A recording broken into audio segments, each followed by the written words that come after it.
ಎಲ್ಲರಿಗೂ ನಮಸ್ತೆ. ನಿಮ್ಮ ಶೋನ ಕನ್ನಡ ಲಾಗ್ಸ್ಗೆ ಸ್ವಾಗತ.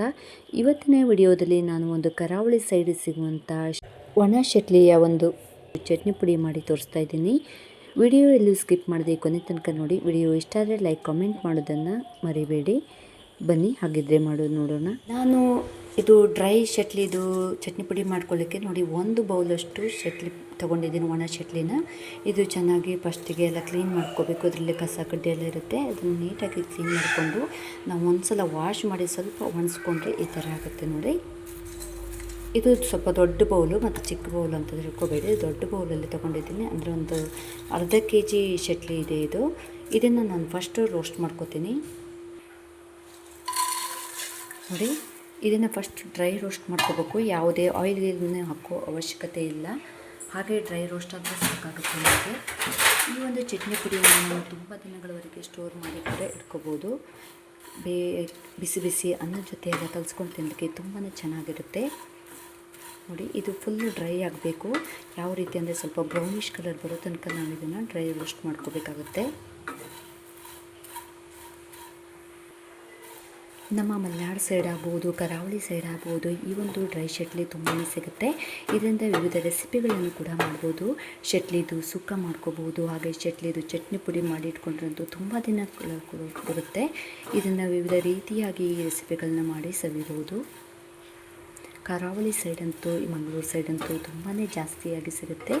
ಅವರು ತುಂಬ ಈ ಒಂದು ರೆಸಿಪಿಗಳನ್ನು ಮಾಡ್ತಾರೆ. ಇದರಿಂದ ನಾವು ಬಸಳೆ ಸೊಪ್ಪು ಮತ್ತು ಹಲಸಿನ ಬೀಜ ಅದರೆಲ್ಲ ಜೊತೆಗೆ ಒಂದು ಮಿಕ್ಸ್ ಮಾಡಿ ಸಾಂಬಾರು ಮಾಡ್ಕೊಳ್ಳೋದ್ರಿಂದ ಕೂಡ ತುಂಬಾ ಚೆನ್ನಾಗಿರುತ್ತೆ ಆ ಒಂದು ಸಾಂಬಾರು ಕೂಡ. ಇನ್ನು ಚಿಕ್ಕದಾಗಿ ಒಂದು ಶೆಟ್ಲಿ ಬರುತ್ತೆ, ಅದನ್ನು ನಾವು ಯಾವುದೇ ರೀತಿ ಪೌಡ್ರ್ ಮಾಡ್ಕೊಳ್ಳೋ ಅವಶ್ಯಕತೆ ಇರೋದಿಲ್ಲ. ಇಷ್ಟು ದೊಡ್ಡ ಶೆಟ್ಲಿ ಆದರೆ ನಾವು ಇದನ್ನು ಪೌಡ್ರ್ ಮಾಡ್ಕೊಳ್ಬೇಕಾಗುತ್ತೆ. ಅದನ್ನು ಪೌಡ್ರ್ ಮಾಡೋದೇ ಬೇಡ, ಹಾಗೆ ಕೂಡ ಚಟ್ನಿ ಮಾಡ್ಕೋಬೋದು. ಜಸ್ಟ್ ಕೊಬ್ಬರಿ ಮತ್ತು ಮೆಣಸಿನ್ಕಾಯಿ ಪೌಡ್ರ್ ಹಾಕ್ಕೊಂಡು ಒಂದು ಚಟ್ನಿ ಆಗುತ್ತೆ. ಇದನ್ನು ನಾವು ಸ್ವಲ್ಪ ಪೌಡ್ರ್ ಮಾಡ್ಕೋಬೇಕಾಗುತ್ತೆ, ಅಂದರೆ ಸ್ವಲ್ಪ ದೊಡ್ಡ ಸೈಜಲ್ಲಿರೋದ್ರಿಂದ ನೋಡಿ. ಸ್ವಲ್ಪ ಈಗ ಬ್ರೌನ್ ಕಲರಲ್ಲಿ ಬಂದಿದೆ ನೋಡಿ, ಚೆನ್ನಾಗಿ ರೋಸ್ಟ್ ಆಗ್ತಾಯಿದೆ. ಈ ರೀತಿ ಡ್ರೈ ರೋಸ್ಟ್ ಮಾಡಿಕೊಂಡ್ರೆ ಸಾಕಾಗುತ್ತೆ. ನೋಡಿದ್ರಲ್ಲ, ಇಷ್ಟು ಡ್ರೈ ಆದರೆ ಸಾಕು ನಮಗೆ. ಇವಾಗ ನಾನು ಸ್ಟವ್ ಆಫ್ ಮಾಡ್ಕೋತೀನಿ. ಇದನ್ನು ಒಂದು ಸಪ್ರೇಟಾಗಿ ಎತ್ತಿಟ್ಕೋತೀನಿ. ಇದು ಸ್ವಲ್ಪ ತಣಿಬೇಕಾಗುತ್ತೆ. ನೆಕ್ಸ್ಟ್ ಇದೇ ಕಡಾಯಿಗೆ ನಾನು ಮೆಣಸಿನ್ಕಾಯಿ ಹಾಕ್ಕೋತಾ ಇದ್ದೀನಿ, ಬ್ಯಾಡಗಿ ಮೆಣಸಿನ್ಕಾಯಿ. ಇಷ್ಟು ಮೆಣಸಿನ್ಕಾಯಿ ಹಾಕಿದರೆ ಸಾಕಾಗುತ್ತೆ. ಸ್ವಲ್ಪ ಜಾಸ್ತಿ ಇರೋದ್ರಿಂದ ನಾನು ಜಾಸ್ತಿ ಮೆಣಸಿನ್ಕಾಯಿನ ತೊಗೊಂಡಿದ್ದೀನಿ.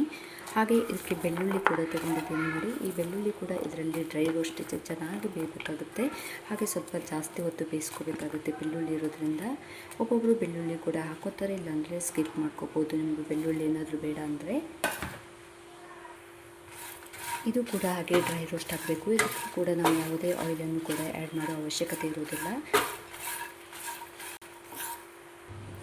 ನೆಕ್ಸ್ಟ್ ನಾನು ಇದಕ್ಕೆ ಸ್ವಲ್ಪನೇ ಒಂದು 2 ಸ್ಪೂನಷ್ಟು ಧನಿಯಾ ಕಾಳನ್ನು ಹಾಕೋತೀನಿ, ಸಾಕಾಗುತ್ತೆ. ಧನಿಯಾ ಕಾಳನ್ನು ಸ್ವಲ್ಪ ಆಮೇಲೆ ಹಾಕೊಳ್ಳೋದ್ರಿಂದ ನಮಗೆ ಅದು ಕತ್ತೋಗೋದಿಲ್ಲ. ಮೊದಲೇ ಹಾಕ್ಕೊಬಿಟ್ಟು ಧನಿಯಾ ಕಾಳು ಕತ್ತೋಗುತ್ತೆ ಮೆಣಸಿನ್ಕಾಯಿ ಮತ್ತು ಬೆಳ್ಳುಳ್ಳಿ ರೋಸ್ಟ್ ಆಗೋಕ್ಕಿಂತ ಮೊದಲೇ. ಹಾಗಾಗಿ ಇದನ್ನು ಸ್ವಲ್ಪ ಲೇಟಾಗಿ ಹಾಕ್ಕೊತಿದ್ದೀನಿ. ಈ ರೀತಿಯಾಗಿ ಚೆನ್ನಾಗಿ ರೋಸ್ಟ್ ಮಾಡ್ಕೋಬೇಕು, ಡ್ರೈ ರೋಸ್ಟು. ಇದನ್ನು ನಾವು ತುಂಬ ದಿನ ಸ್ಟೋರ್ ಮಾಡಿ ಇಡಬೇಕಾಗಿದ್ದರಿಂದ ಯಾವುದೇ ರೀತಿಯ ಒಂದು ಹಸಿ ಇದು ಇರಬಾರ್ದು. ಎಲ್ಲವನ್ನು ಚೆನ್ನಾಗಿ ಡ್ರೈ ರೋಸ್ಟ್ ಮಾಡ್ಕೋಬೇಕು, ತುಂಬ ದಿನ ಇಟ್ಕೊಂಡು ತಿನ್ಬೋದು. ಇದು ಇವಾಗ ಸ್ವಲ್ಪ ಡ್ರೈ ರೋಸ್ಟ್ ಆಗಿದೆ. ನೆಕ್ಸ್ಟ್ ಇದಕ್ಕೆ ನಾನು ಕರಿಬೇವನ್ನು ಹಾಕ್ಕೊಳ್ತಾ ಇದ್ದೀನಿ. ಇದು ಕೂಡ ಚೆನ್ನಾಗಿ ತೊಳೆದು ಒಂದು ಬಟ್ಟೆಯಿಂದ ಒರೆಸ್ಕೊಂಡು ಹಾಕ್ತಾಯಿದ್ದೀನಿ. ಇಲ್ಲೂ ಕೂಡ ನೀರಿನ ಅಂಶ ಇರಬಾರ್ದು, ಹಾಗಾಗಿ ಇದನ್ನು ಕೂಡ ತೊಳೆದು ಒಣಸ್ಕೊಂಡು ಹಾಕ್ಕೊಳ್ತಾ ಇದ್ದೀನಿ. ಇದು ಕೂಡ ಸ್ವಲ್ಪ ಡ್ರೈ ರೋಸ್ಟ್ ಆಗಬೇಕು. ಈ ಕರಿಬೇವು ಎಲೆ ಕೂಡ ನೀವು ಹಾಕ್ಕೋಬೋದು, ಇಲ್ಲಾಂದರೆ ಸ್ಕಿಪ್ ಮಾಡ್ಕೋಬೋದು. ಕರಿಬೇವಿನ ಎಲೆ ಹಾಕೋದ್ರಿಂದ ಒಂದು ಒಳ್ಳೆ ಫ್ಲೇವರ್ ಇರುತ್ತೆ. ಮತ್ತು ಕರಿಬೇವು ಕೂಡ ನಮ್ಮ ಹೆಲ್ತಿಗೆ ಎಲ್ಲ ಒಂದು ಆಹಾರದಲ್ಲಿ ಮಿಕ್ಸ್ ಮಾಡಿ ತಿನ್ನೋದ್ರಿಂದ ತುಂಬಾ ಆರೋಗ್ಯಕ್ಕೆ ಒಳ್ಳೆಯದು. ಹಾಗಾಗಿ ನಾನಿಲ್ಲಿ ಕರಿಬೇವನ್ನೇ ಆ್ಯಡ್ ಮಾಡ್ಕೊಂಡಿದ್ದೀನಿ ನೋಡಿ. ಇದು ಕೂಡ ಆಲ್ಮೋಸ್ಟ್ ಆಗಿ ಈಗ ಡ್ರೈ ರೋಸ್ಟ್ ಆಗಿದೆ. ಇದನ್ನು ಕೂಡ ಸಪ್ರೇಟಾಗಿ ಒಂದು ಪ್ಲೇಟಲ್ಲಿ ಎತ್ತಿಟ್ಕೊಳ್ಳುವ. ಇದು ಸ್ವಲ್ಪ ತಣ್ಣಬೇಕಾಗುತ್ತೆ ಮಿಕ್ಸಿ ಹೊಡಿಲಿಕ್ಕೆ. ಬಿಸಿ ಬಿಸಿ ಇದಾಗೆ ಮಿಕ್ಸಿಯಲ್ಲಿ ಹಾಕಿದರೆ ಅದೊಂಥರ ಪೇಸ್ಟ್ ಥರ ಆಗಿಬಿಡುತ್ತೆ, ನಮಗೆ ಪೌಡರ್ ಥರ ಬರೋದಿಲ್ಲ. ಹಾಗಾಗಿ ಸ್ವಲ್ಪ ನಾವು ಹಾಕಿರುವಂಥ ಎಲ್ಲ ಮಸಾಲೆ ಪದಾರ್ಥಗಳು ಚೆನ್ನಾಗಿ ರೋಸ್ಟ್ ಆಗಿದೆ, ಅದನ್ನು ತಡಿಲಿಕ್ಕೆ ಬಿಡುವ. ಈಗ ನಾನು ಯಾವುದರಲ್ಲಿ ಒಣ ಚಟ್ಲಿ ತಗೊಂಡಿದ್ದಲ್ಲ ಅದೇ ಬೌಲಲ್ಲಿ ಒಂದು 3/4 ಬೌಲಷ್ಟು ಹಸಿ ತೆಂಗಿನಕಾಯಿ ತುರಿಯನ್ನು ತಗೊಂಡಿದ್ದೀನಿ. ನೀವು ಒಣ ತೆಂಗಿನಕಾಯಿ ಕೊಬ್ಬರಿ ಇದ್ದರೆ ಚೆನ್ನಾಗಿರುತ್ತೆ. ನಮ್ಮ ಮನೆಯಲ್ಲಿ ಕೊಬ್ಬರಿ ಇರಲಿಲ್ಲ, ನಾನು ಹಸಿ ತೆಂಗಿನಕಾಯಿನೇ ತಗೊಂಡಿದ್ದೀನಿ. ಹಸಿ ತೆಂಗಿನಕಾಯಿ ಆದರೆ ಸ್ವಲ್ಪ ಜಾಸ್ತಿ ಟೈಮ್ ನಾವು ಡ್ರೈ ರೋಸ್ಟ್ ಮಾಡ್ಕೋಬೇಕು. ಒಣ ಕೊಬ್ಬರಿ ಆದರೆ ಸ್ವಲ್ಪ ಹೊತ್ತು ಮಾಡಿಕೊಂಡ್ರೆ ಸಾಕಾಗುತ್ತೆ. ನೋಡಿ, ಇದು ಕೂಡ ಬ್ರೌನಿಷ್ ಕಲರ್ ಬರೋ ತನಕ ರೋಸ್ಟ್ ಮಾಡ್ಕೊಳ್ಬೇಕು. ಲೋ ಫ್ಲೇಮಲ್ಲಿ ಇಟ್ಕೊಂಡು ರೋಸ್ಟ್ ಮಾಡ್ತಾ ಹೋಗಬೇಕು, ಇಲ್ಲ ಅಂದರೆ ಕೆಳಗೆ ಹಿಡಿದು ಹೋಗುತ್ತೆ. ತೆಂಗಿನಕಾಯಿ ತುರಿ ಹಸಿ ಇರೋದ್ರಿಂದ ಅದರಲ್ಲಿ ನೀರಿನ ಅಂಶ ಎಲ್ಲ ಇರುತ್ತೆ. ಹಾಗಾಗಿ ನಾವು ಅದನ್ನು ತುಂಬ ದಿನ ಸ್ಟೋರ್ ಮಾಡಿ ಇಟ್ಕೊಳ್ಳೋದ್ರಿಂದ ಅದನ್ನು ನಾವು ಚೆನ್ನಾಗಿ ಡ್ರೈ ರೋಸ್ಟ್ ಆಗೋ ತನಕ ಅದನ್ನು ಫ್ರೈ ಮಾಡ್ಕೋಬೇಕಾಗುತ್ತೆ. ನೋಡಿ, ಕಲರ್ ಕೂಡ ಚೇಂಜ್ ಆಗಿದೆ. ಈಗ ಇಷ್ಟಾದರೆ ಸಾಕಾಗುತ್ತೆ. ನಮ್ಗೆ ಅದು ಸ್ವಲ್ಪ ಹುಡಿಯಾಗಿ ಆ ಥರ ಬರುತ್ತೆ. ಆವಾಗ ನಾವು ಸ್ಟವ್ ಆಫ್ ಮಾಡಿಕೊಂಡು ಇದನ್ನು ಕೂಡ ತಣಿಲಿಕ್ಕೆ ಬಿಡಬೇಕಾಗುತ್ತೆ. ಇವಾಗ ಒಂದು ಮಿಕ್ಸಿ ಜಾರ್ ತಗೊಂಡು ನಾನು ಏನು ಫಸ್ಟ್ ರೋಸ್ಟ್ ಮಾಡ್ಕೊಂಡಿದ್ದೆಲ್ಲ ಮಸಾಲೆ ಪದಾರ್ಥಗಳನ್ನೆಲ್ಲ ಹಾಕಿ ಮಿಕ್ಸಿ ಜಾರಲ್ಲಿ ನಾವು ಒಂದು ತರಿಯಾಗಿ ಇದನ್ನು ಫಸ್ಟ್ ಮಿಕ್ಸಿ ಮಾಡ್ಕೋಬೇಕಾಗುತ್ತೆ. ನೆಕ್ಸ್ಟ್ ಹಾಗೆ ರೋಸ್ಟ್ ಮಾಡ್ಕೊಂಡಿರುವಂಥ ಚಟ್ಲಿ ಮತ್ತು ತೆಂಗಿನಕಾಯಿ ತುರಿಯನ್ನು ನಾನು ಆಮೇಲೆ ಹಾಕ್ತೀನಿ. ಹಾಗೆ ವಿಡಿಯೋ ಎಲ್ಲೂ ಸ್ಕಿಪ್ ಮಾಡದೆ ಕೊನೆ ತನಕ ನೋಡಿ. ನೆಕ್ಸ್ಟ್ ಇದಕ್ಕೆ ನಾನು ಸ್ವಲ್ಪ ಅಂದರೆ ಒಂದು ಲಿಂಬೆ ಗಾತ್ರದಷ್ಟು ಸ್ವಲ್ಪ ಹುಣಸೆ ಹಣ್ಣನ್ನು ತೊಗೊಂಡಿದ್ದೀನಿ. ಯಾಕಂದರೆ ನಮಗೆ ಉಪ್ಪು ಹುಳಿ ಖಾರ ಇದ್ರೇ ಅದೊಂದು ಟೇಸ್ಟ್ ಚೆನ್ನಾಗಿರುತ್ತೆ. ಅದರಲ್ಲೂ ಈ ನಾನ್ ವೆಜ್ ಅಂದರೆ ಸ್ವಲ್ಪ ಉಪ್ಪು ಹುಳಿ ಖಾರ ಎಲ್ಲ ಚೆನ್ನಾಗಿರಬೇಕು. ಹಾಗಾಗಿ ಸ್ವಲ್ಪ ಹುಣಸೆ ಹಣ್ಣನ್ನು ಹಾಕ್ಕೊಂಡಿದ್ದೀನಿ. ಸ್ವಲ್ಪ ಒಂದು ಚಿಟಿಕೆಯಷ್ಟು ಅರಿಶಿನ ಪುಡಿಯನ್ನು ಹಾಕ್ಕೊಂಡಿದ್ದೀನಿ. ಇವಾಗ ನಾನು ಇದನ್ನು ಮಿಕ್ಸಿ ಮಾಡ್ಕೋತೀನಿ. ನೋಡಿ, ಈ ರೀತಿಯಾಗಿ ತರಿಯಾಗಿ ಬಂದರೆ ಸಾಕಾಗುತ್ತೆ. ತುಂಬ ಏನು ನಾವು ಮಿಕ್ಸಿ ಮಾಡ್ಕೊಳ್ಳೋದು ಬೇಡ ಇದಕ್ಕೆ. ಈಗ ನಾನು ಇದಕ್ಕೆ ಡ್ರೈ ರೋಸ್ಟ್ ಮಾಡಿ ತಣ್ಣದಿರುವಂಥ ಒಂದು ಚಟ್ಲಿಯನ್ನು ಮಿಕ್ಸ್ ಮಾಡಿ ಇದನ್ನು ಕೂಡ ತರಿಯಾಗಿ ಮಿಕ್ಸಿ ಮಾಡ್ಕೊಳ್ತೇನೆ. ಇವಾಗ ನೋಡಿ, ಡ್ರೈ ರೋಸ್ಟ್ ಆಗಿರುವಂಥ ಚಟ್ಲಿ ಕೂಡ ತಣ್ಣಗಾಗಿದೆ. ಇವಾಗ ಯಾವುದೇ ರೀತಿ ಬಿಸಿ ಇರುವಾಗ ಹಾಕಬಾರ್ದು ನಾವು, ಅದು ಮಿಕ್ಸಿಗೆ ಅಂಟ್ಕೊಂಡು ಬಿಡುತ್ತೆ. ಹಾಗಾಗಿ ಎಲ್ಲ ತಣ್ಣ ಆದಮೇಲೆ ಇದನ್ನು ಹಾಕ್ತಾಯಿದ್ದೀನಿ ನಾನು ಇವಾಗ. ಈ ರೀತಿ ಒಂದು ಚಟ್ನಿ ಪುಡಿ ನಾವು ಮಾಡಿಕೊಂಡು ಡಬ್ಬದಲ್ಲಿ ಕಂಟೈನರಲ್ಲಿ ಹಾಕಿಟ್ಕೊಂಡ್ರೆ ಅವಾಗವಾಗ ನಮಗೆ ಚಪಾತಿ ದೋಸೆ ಜೊತೆಗೆ ಚೆನ್ನಾಗಿರುತ್ತೆ.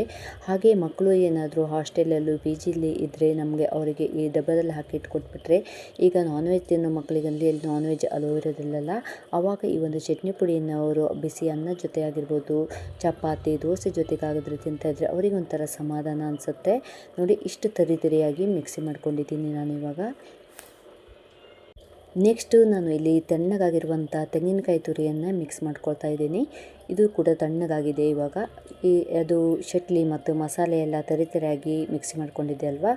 ಈಗ ನಾನು ತೆಂಗಿನಕಾಯಿ ತುರಿಯನ್ನು ಹಾಕ್ಕೊಂಡು ರುಚಿಗೆ ಎಷ್ಟು ಬೇಕು ಅಷ್ಟು ಉಪ್ಪನ್ನು ಹಾಕ್ಕೊಳ್ತಾ ಇದ್ದೀನಿ. ಉಪ್ಪು ಸ್ವಲ್ಪ ನೀವು ನೋಡಿ ಹಾಕ್ಕೊಳ್ಳಿ, ಯಾಕಂದರೆ ಚಟ್ಲಿಯಲ್ಲಿ ಸ್ವಲ್ಪ ಅದು ಡ್ರೈ ಚಟ್ಲಿ ಅಲ್ವಾ, ಅದರಲ್ಲಿ ಉಪ್ಪಿನಾಂಶ ಇದ್ದೇ ಇರುತ್ತೆ.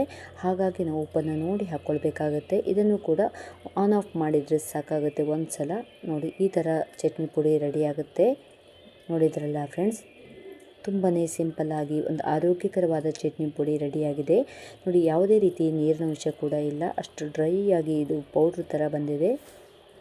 ಇದನ್ನು ನಾವು ಈಗ ಹಾಗೆ ಮಿಕ್ಸಿಯಲ್ಲಿ ಇಟ್ಟರೆ ಬಿಸಿ ಬಿಸಿ ಇರುವಾಗ ಅದು ಸ್ವಲ್ಪ ಅಂಟ್ಕೊಂಡಾಗೆ ಆಗುತ್ತೆ. ಹಾಗಾಗಿ ಒಂದು ಪಾತ್ರೆಯಲ್ಲಿ ನಾನೇನು ಎಲ್ಲವನ್ನು ರೋಸ್ಟ್ ಮಾಡಲಿಕ್ಕೆ ತೊಗೊಂಡಿದ್ದೆಲ್ಲ ಅದೇ ಪಾತ್ರೆಯಲ್ಲಿ ಇಟ್ಟು ಸ್ವಲ್ಪ ತಣ್ಣ ಆದಮೇಲೆ ಡಬ್ಬದಲ್ಲಿ ನಾವು ಸ್ಟೋರ್ ಮಾಡಿ ಇಟ್ಕೋಬೋದು. ನೀವು ಹೊರಗಡೆ ಇಟ್ಟರೂ ಕೂಡ ಏನಾಗೋದಿಲ್ಲ. ಫ್ರಿಜ್ಜಲ್ಲಿ ಇದನ್ನು ಸ್ಟೋರ್ ಮಾಡಿ ಇಡಬೇಕಂತ ಏನಿಲ್ಲ, ಹೊರಗಡೆ ಇಟ್ಕೊಂಡು ಕೂಡ ತಿನ್ಬೋದು, ಏನೂ ಆಗೋದಿಲ್ಲ. ತುಂಬಾ ಚೆನ್ನಾಗಿರುತ್ತೆ. ಈಗಿನ ಮಳೆಗಾಲಕ್ಕಂತೂ ತುಂಬಾ ಚೆನ್ನಾಗಿರುತ್ತೆ. ಒಂದು ಚಳಿ ಮಳೆಗಾಲದಲ್ಲಿ ಈ ಒಂದು ಚಟ್ನಿ ಪುಡಿ ನಮಗೆ ರೈಸ್ ಅಥವಾ ಬೇರೆ ಯಾವುದೇ ಒಂದು ಜೊತೆಗೆ ಸೈಡ್ ಇಟ್ಕೊಂಡ್ರೆ ನಮಗೆ ತುಂಬಾ ಚೆನ್ನಾಗಿ ಅನಿಸುತ್ತೆ. ನೋಡಿದ್ರಲ್ಲ ಫ್ರೆಂಡ್ಸ್, ತುಂಬಾ ಆರೋಗ್ಯಕರವಾದ ರುಚಿಯಾದ ಒಂದು ಡ್ರೈ ಚಟ್ನಿ ಪುಡಿ ಯಾವ ರೀತಿ ಮಾಡೋದಂತ. ಐ ಹೋಪ್ ಇವತ್ತಿನ ವಿಡಿಯೋ ನಿಮಗೆಲ್ಲರಿಗೂ ಇಷ್ಟ ಆಗಿದೆ ಅಂದ್ಕೊಂಡಿನಿ. ಇಷ್ಟ ಆದರೆ ಒಂದು ಲೈಕ್ ಕಮೆಂಟ್ ಕೊಡೋದನ್ನು ಮರಿಬೇಡಿ. ಇನ್ನೊಂದು ಉತ್ತಮವಾದ ರೆಸಿಪಿಯೊಂದಿಗೆ ಸಿಗ್ತೀನಿ ನಾನು. ಅಲ್ಲಿವರೆಗೆ take care, bye bye, see friends, thank you.